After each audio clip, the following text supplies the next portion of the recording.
We'll be covering Chapter 39, Geriatric Patients. We'll be using the Prehospital Emergency Care 11th edition, and this is brought to you by Southern Star Health Education.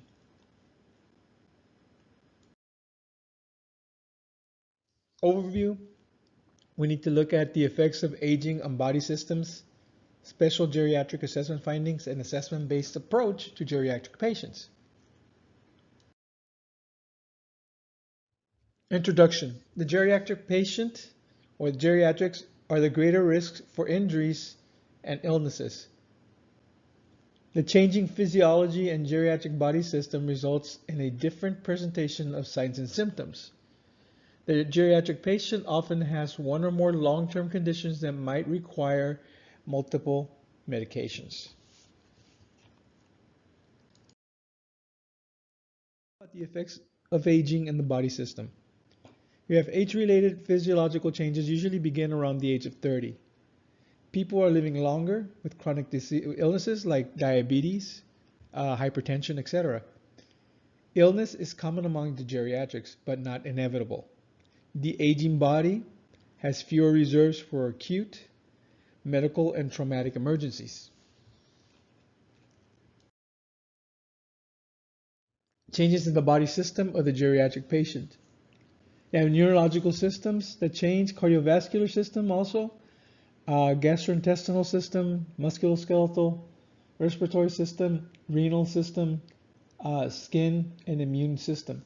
Now, in the neurological system, we have brain changes with age. Clinical depression is very common. Altered mental status is also common.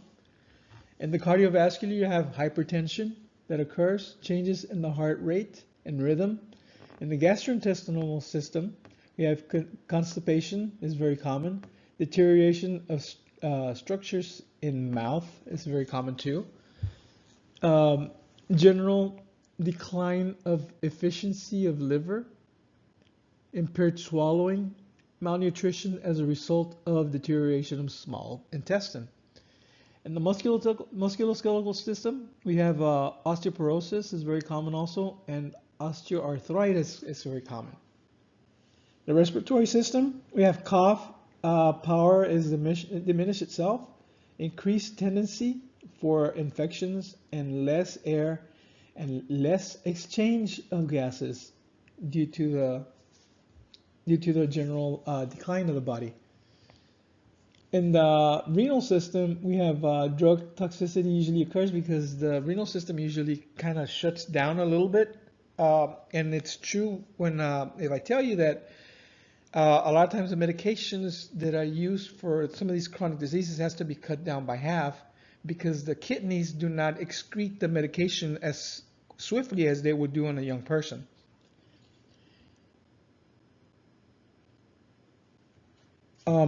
We have immune system also. We have fever is often absent when we deal with the geriatric patient.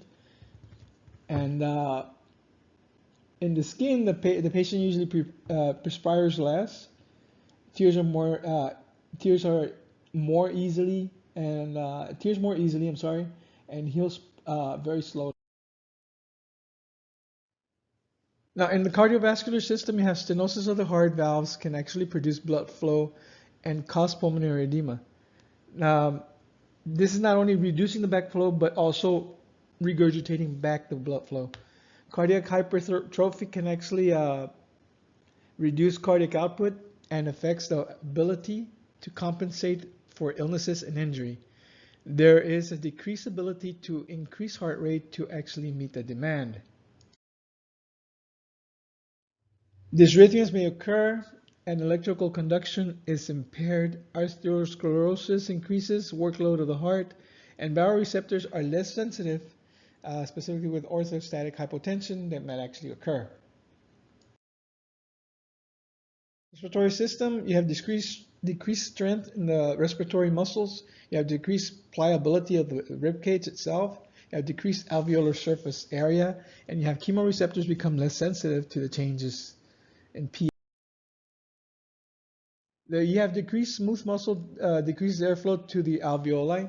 You have weakening of cough reflexes and decreased function of cilia increased by risk of infection. Remember, the cilia is they're within the lungs or the alveoli, out of the lungs, and if you have that decrease, then you have very high concentration of mucus, and mucus usually equals to bacteria. So you have reflexes are in the neurological system. You have reflexes are very slow, decreased ability to sense body position. You have diminished vision and hearing, and you have decreased efficiency of the autonomic functions. You have sight changes. You have cataracts, glaucoma, macular degeneration, and retinal detachment. You have neuropathy, affects motor, sensory, and autonomic nerve tracts. Numbness, tingling, pain, swelling, weakness, and decreased pain perception may occur. You have diabetes, usually increase the risk of neuropathies. Gastrointestinal system, you have deterioration of smell and taste. You have loss of teeth, decreased salivation, and changes in the stomach and esophagus can actually lead to malnutrition. The liver decreases in size, weight, and function, and you have peristalsis throughout the GI tract is actually slowed down. System, there is an increased risk of type 2 diabetes. There is less efficient regulation of blood pressure, fluid balance, electrolyte balance, and beta sympathetic response. You also have a decrease in thyroid hormone, which usually decreases the metabolic rate. Skeletal system, you have osteoporosis, which usually weakens the bones. You have a loss of vertebral disc base with kyphosis. We have modifications to spine motion restrictions may actually be required when you're dealing with a geriatric patient. The EMT applying padding to make the patient comfortable on the backboard itself. You notice that there's an excessive amount of padding around the shoulder area, the back area, the upper back, and the neck area. Degeneration of joints, decreased range of motion, and decreased skeletal muscle mass. In the renal system, you have nephron loss, which decreases the kidney mass. Decreased renal flow, blood flow, and filtration rate also occurs. You have disturbance in fluid and electrolyte balance. You have a decreased clearance of drugs may actually result in toxicity. The integumentary system, this is the skin is thinner, looser, and more prone to injury. You have wounds usually that also take a lot longer to heal. Special geriatric assessment findings. Physiological changes make certain injuries and illnesses more likely. Pain may be diminished or absent, and physiological changes impair the ability to compensate for illness or an injury. Assessment findings. Chest pain or absent chest pain. In a heart attack, also known as myocardial infarctions. Instead of presenting with chest pain, myocardial infarction in geriatrics may actually present as a silent heart attack. Patients may present with weakness, fatigue, confusion, dizziness, nausea, vomiting, abdominal pain, syncope, and trouble breathing.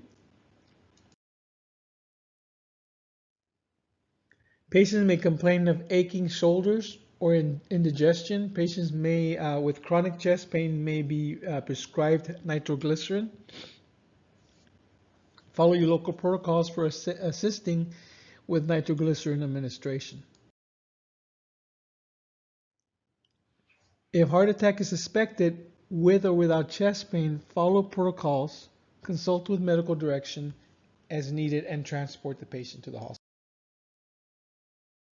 Congestive heart failure may be chronic or new onset.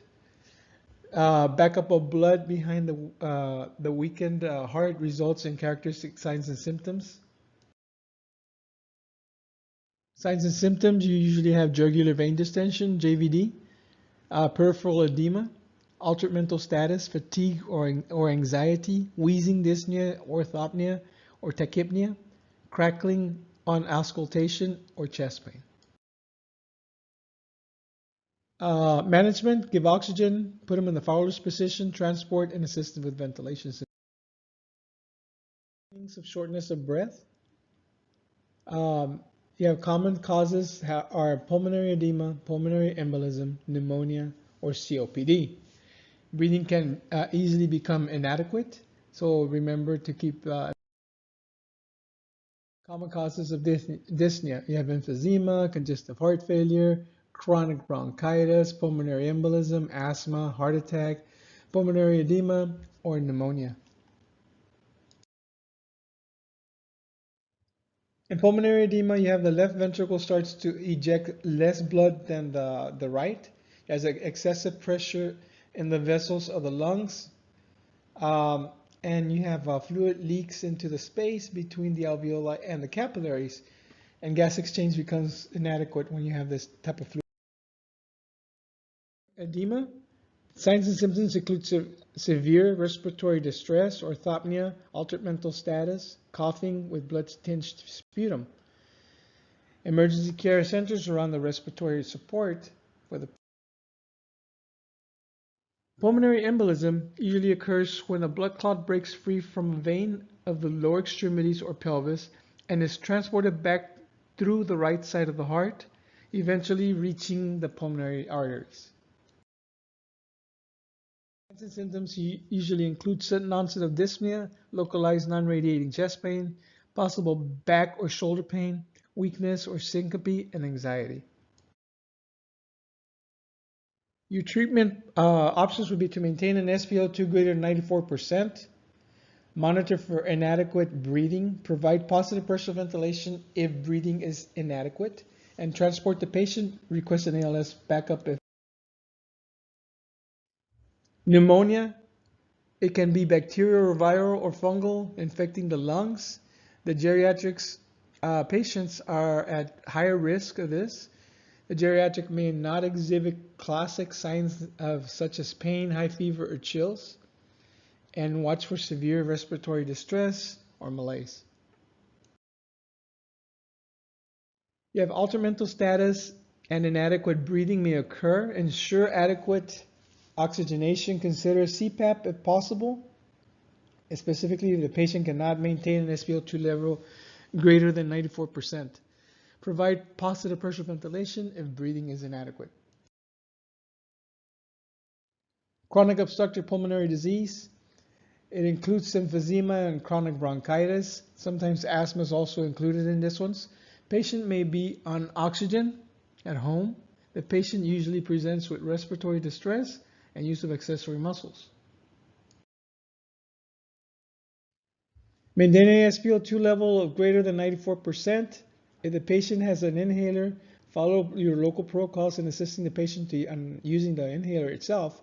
If the patient cannot maintain an SpO2 at or over 94%, consider CPAP according to your local protocols.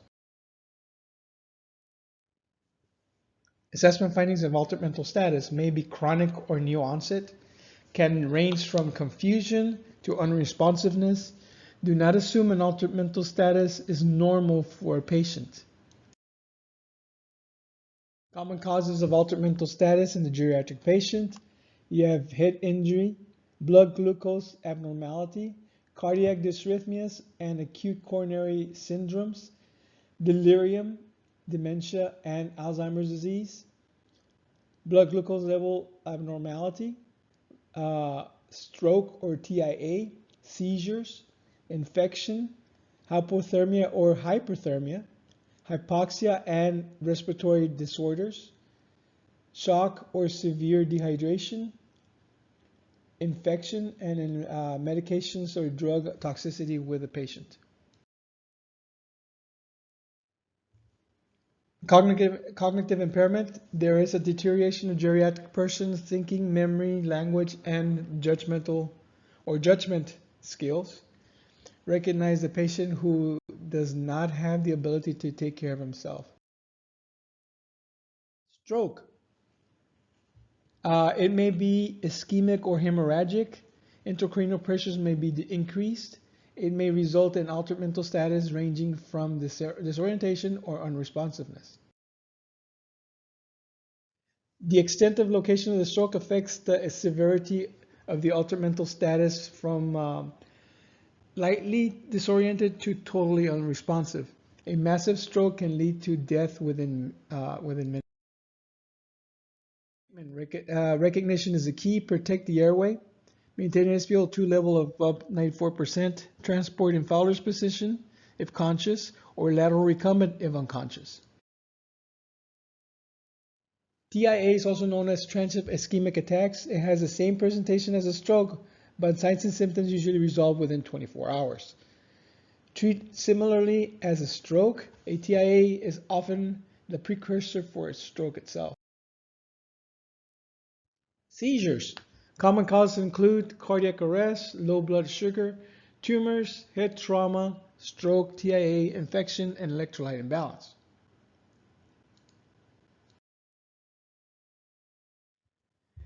Treatment is the same for younger patients. Monitor the airway suction as needed. Maintain an SpO2 level above 94%. Provide positive pressure ventilation if breathing is inadequate. Syncope is a common cause or common in geriatric patients. There is temporary loss of consciousness from an interruption of blood flow to the brain. Consider spine motion restriction if the patient fell down. Inadequate airway, maintain an SpO2 greater than or equal to 94%. Apply positive pressure ventilation if breathing is inadequate. Place an unresponsive patient in the recovery position whenever possible. We have hyposmolar hyperglycemic syndrome, also known as HHS. This is a complication of diabetes. Blood glucose rises, but enough insulin is present to allow glucose to be used for energy so that ketones are not produced. Dehydration occurs from excessive urination. Signs and symptoms have a gradual onset. The blood glucose levels are elevated. Other findings include polydipsia, polyuria, dry mucous membranes, dizziness, confusion, and seizures. Treatment: maintain the airway, maintain an SpO2 level greater than 94%. Consider an ALS backup. Drug toxicity. Drug interactions, adverse effects, and toxicity are more common in geriatric patients. Treatment includes maintaining an airway and ensuring adequate ventilations or oxygenation. Transport and all medications with the patient. Delirium and dementia. Dementia is a chronic irreversible deterioration of the mental function that occurs in about 15% of the geriatric patients. Management is supportive at this point. Delirium and dementia. Delirium is an alteration of mental function with a recent and sudden onset. It indicates an underlying disturbance of a body system. Consider causes such as low blood glucose levels, and the management that you're going to have to do is supportive. Alzheimer's disease. This is the most common cause of dementia in the geriatric patient. Patients may be uncooperative. This is an indication of the disease, not a personal attack. And you may need to repeat information when you're talking to the patient. Trauma, signs of trauma and shock or shock. Trauma is a leading cause for death in the geriatric patient. Several physiological changes increase the risk of trauma. Falls are common cause of trauma death in the geriatric patient. Consider the events that may have resulted in the trauma, such as dizziness, faintness, or palpitations. The geriatrics are much less able to compensate for the effects of trauma and can deteriorate very quickly. Treatment provides spine motion restriction. If indicated, ensure an adequate airway, oxygenation, and ventilation, and treat and transport the patient expeditiously. Gastrointestinal bleeding, common and potentially life-threatening, indicates an underlying disease process, may be from an upper GI or lower GI, may be obvious or occult, and may be associated with abdominal pain. Treatment: be alert for signs of shock. Maintain an airway and ensure adequate breathing and oxygenation. Position the patient in recovery position. A blood pressure that is 10 milligrams lower than the patient in standing than they are actually supine, and usually indicates volume depletion. And you know that this one is called the tilt test. Environmental temperature extremes. The ability of the geriatric to create heat when cold or dissipate heat when hot can be impaired from the aging process, as in diseases and medications can also affect it. Hypothermia and hyperthermia may result. Elderly or elder geriatric abuse, it includes neglect, physical abuse, sexual abuse, financial abuse, and emotional abuse. Elderly who are bedridden, demented, incontinent, frail, or have disturbed sleep patterns are at higher risks. Physical abuse in geriatric patients can actually have a dire consequence, causing because of the patient's frailty. And you get to see a black eye being formed right here. Or geriatric abuse, your priority is to provide emergency care for the patient or for the injuries. Do not confront the family or the care provider with your suspicions of abuse. Make your suspicions known to the receiving hospital. Follow protocols regarding the reporting this suspected abuse. The population over the age of 65 is increasing. The geriatric deserve respect. EMTs must avoid ageism. The geriatric patients have a number of social issues, including isolation, loss of loved ones, and financial difficulties. The geriatric patient can be found in a variety of living situations. Advanced directives should be considered when caring for geriatric patients. Elderly who are at particular risk are those who live alone, are incontinent, are immobile, have been recently hospitalized, have been recently bereaved, or have an altered mental status. Size up, assess for hazards including the possibility of infectious disease, assess for environment including the temperature, determine if the problem is medical, traumatic, or combined, and look for clues to the problem itself.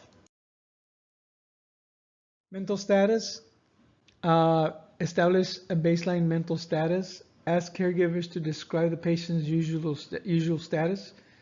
The geriatrics may process information more slowly. The stress of an emergency or a change in environment may actually cause confusion. A sudden altered mental status is not normal. Hypoxia is a cause of agitation, and high levels of carbon dioxide can cause also confusion. Of altered mental status include poor brain perfusion, dehydration, infection, altered blood glucose levels, hypothermia, stroke, head trauma, or drugs or alcohol. Airway, there is an increased risk of choking and aspiration.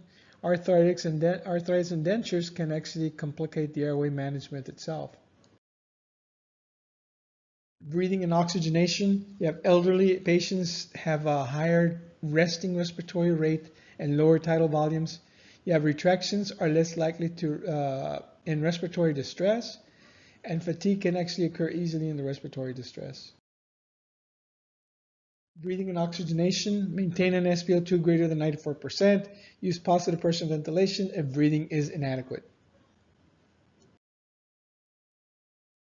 Circulation, assess central and peripheral pulses, noting the rate, strength, and rhythm.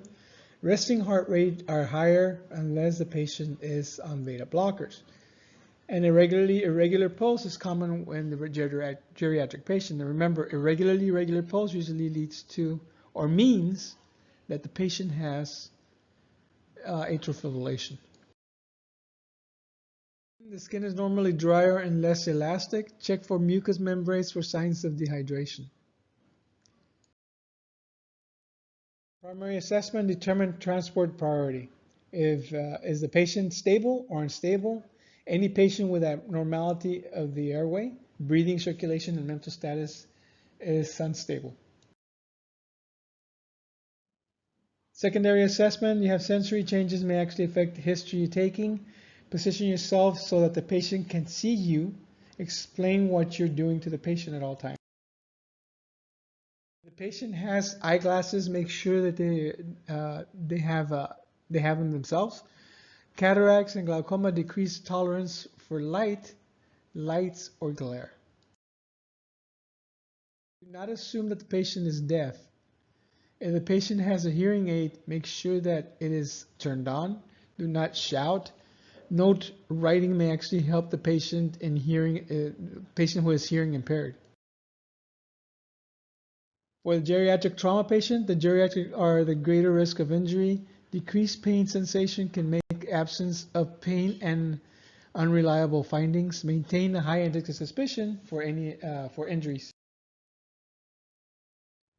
For the geriatric patient, chronic disease or medications can mask or alter the presentation and signs and symptoms. The patient's memory and orientation can affect the history taking, and there may be multiple complaints. Special considerations in vital signs of the elderly. The resting respiratory rate is normally higher in the elderly. The resting heart rate is normally higher or greater than 90 beats per minute unless influenced by medications. The skin is normally dry and less elastic, and fever less common in the elderly even when a serious infection disease is present. The systolic blood pressure increases in the elderly patient, making systolic hypertension more common. The hypertension might give a false reading in the patient who has lost blood or is dehydrated. However, the blood pressure will fall quickly because the patient cannot compensate as well. The pupils are more sluggish to respond to light because of normal aging process. The pupils might be distorted or not found because of a cataract, surgery, or other conditions. Eye drops that the patient may be taking in conditions such as glaucoma can actually cause the pupils to dilate and not react normally to light. If possible, talk to the geriatric patient rather than talking about the patient to others. Secondary assessment for the geriatric patient, for the geriatric medical patient. In the history and exam, remember the patient may become fatigued easily. To explain what you're doing, you're going to do before you actually do it, and the patient may minimize or deny symptoms. Peripheral pulses may be difficult to evaluate. For the geriatric patient, also, you should anticipate that the geriatric patient might not report or fully report all complaints. You should elicit as much information as you can from in the examination, address the patient as Mr., Mrs., Miss, or Miss.